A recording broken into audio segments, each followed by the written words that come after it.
Care amiche, cari amici, bentornati a Call Center Cortesia, la rubrica dedicata a tutte le vostre rogne che sfogate con me. Ho caro essere in vostra compagnia. Sentiamo chi c'è in linea stasera. Pronto?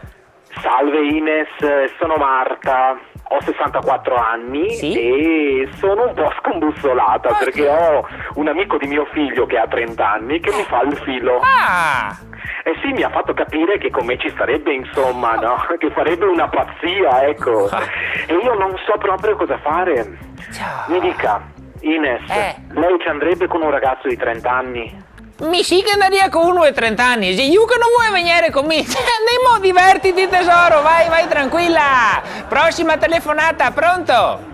Pronto Ines, sono Eros da Conegliano. Ciao Ero.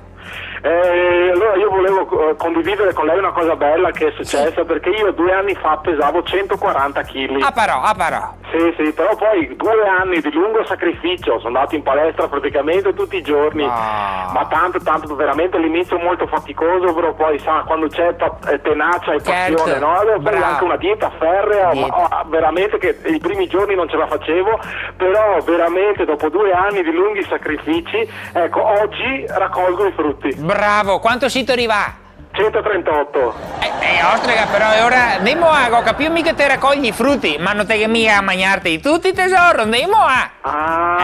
Dai, impegnati ostrega. Ciao Ero. Prossima telefonata, pronto? Ciao Ines, sono Lucia, ho 21 anni. Ciao Lucia tesoro, dimmi Stella. Io ho litigato con i miei genitori perché loro hanno paura che resto incinta questo weekend. Perché il mio ragazzo mi ha chiesto se andavo via, cioè vuole stare fuori 3 giorni. Tesoro, di a tua mamma che il problema non sei 3 giorni fuori, sei 2 minuti dentro, quello è il problema. Ciao Lucia, ciao a tutti, buona serata.